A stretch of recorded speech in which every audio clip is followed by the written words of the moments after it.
Dubai is a city-state with just over 3 million inhabitants that makes up one of the 7 emirates of the United Arab Emirates. It is located in the Persian Gulf, specifically in a desert where temperatures can exceed 50 degrees Celsius.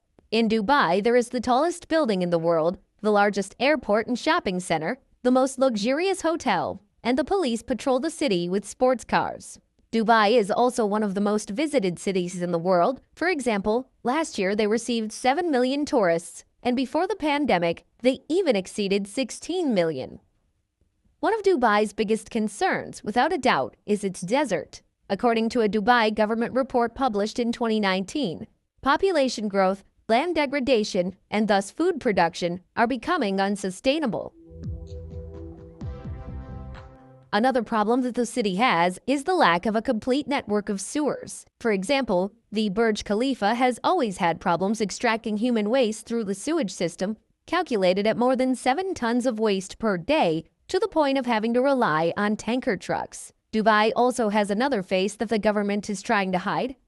Believe it or not, poverty in this city is a reality, and despite the fact that at first glance Dubai seems to have no poor people, the truth is that behind the downtown, that is, the heart of the city, there are the suburbs.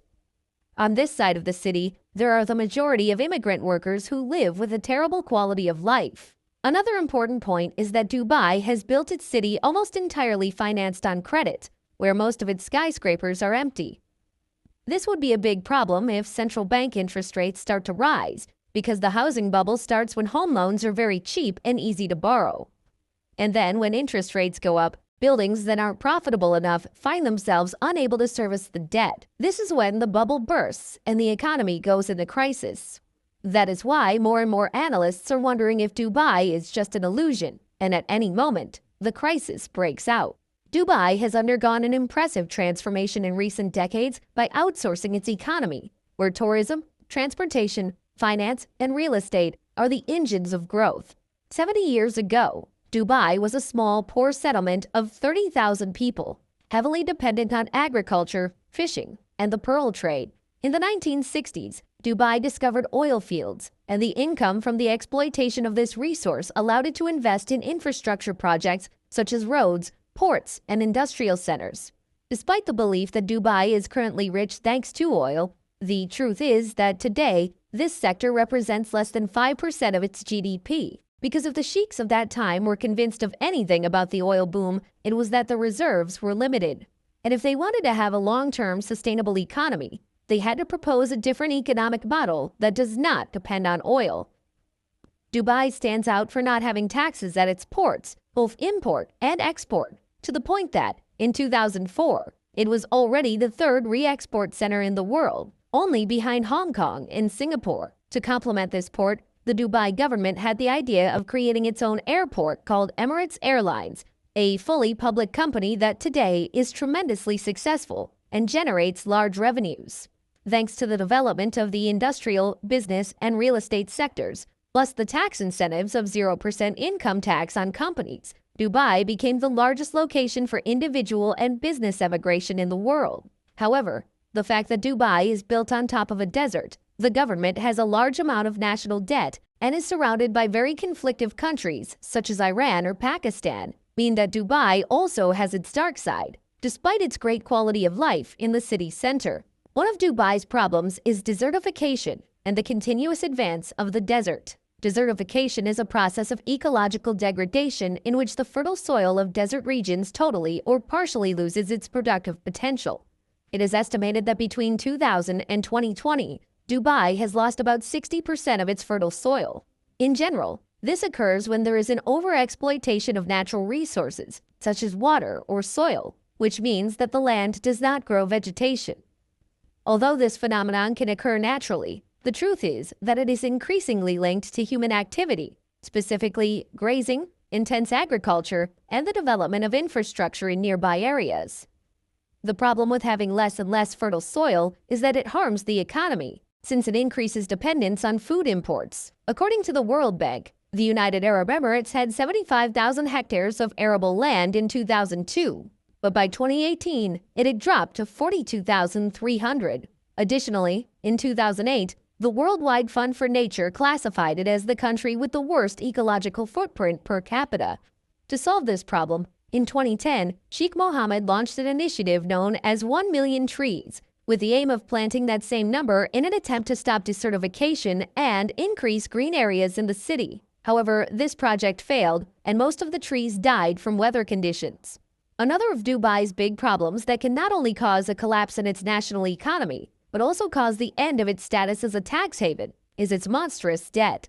Since 1999, both the national debt as a percentage of GDP and the debt per capita have not stopped rising. At the beginning of that year, the debt as a percentage of GDP was barely 4.82%, but today it is more than 35%. This is a checkmate for Dubai, since that debt must be paid yes or yes by increasing taxes. There are three ways to pay a debt. The first is by raising taxes on citizens. The second is through more debt, as the United States government does when it issues bonds. And the third is by printing money. In the case of Dubai, they cannot pay the debt by printing money since the dirham, their local economy, is priced against the dollar. 1 dirham is equal to 27 cents. In addition, the government cannot issue bonds to pay off old debt, as the Central Bank of the United Arab Emirates does not allow it. Then the Dubai government would have no choice but to raise taxes on companies or individuals. This could cause those who moved just to avoid paying taxes to start thinking about leaving. Dubai's economy is strongly linked to the policies of the United States. In fact, the countries of the Cooperation Council for the Arab States of the Gulf, which includes the United Arab Emirates, have their currencies pegged to the dollar and generally follow the monetary policy movements of the Fed. The recent threat of a prolonged economic recession in the United States could cause huge losses in Dubai. According to the graph of the Dubai Index, Dubai stocks have not stopped rising from February 1, 2020 to March 1, 2022. This is due to the tremendous printing of money made by the Federal Reserve artificially boosting the market.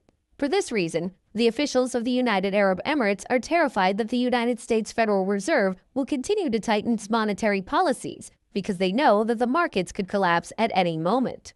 A few years ago, exactly on June 5, 2017, the countries of the Persian Gulf decided to put an economic blockade of air, sea, and land on Qatar.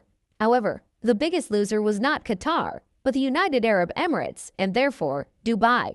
The economic blockade ended on January 5th last year, and during all that time, Dubai stopped receiving income from exports of machinery and electronic components, losing one of its largest trading partners.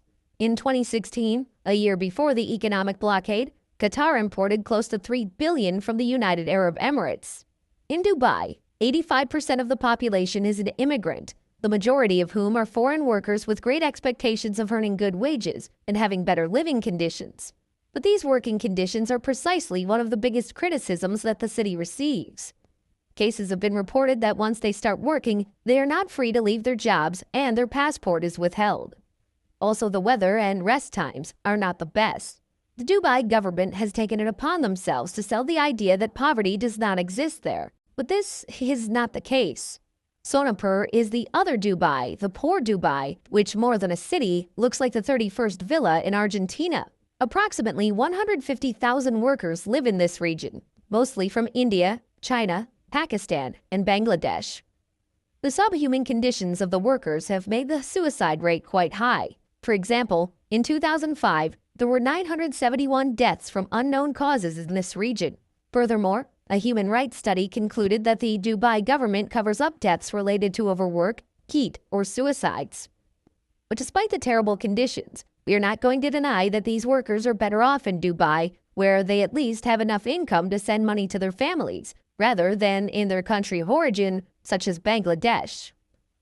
Another point that nobody talks about is that the Dubai justice system is literally a joke, since the authorities are always on the side of the native Dubai and not the foreigner.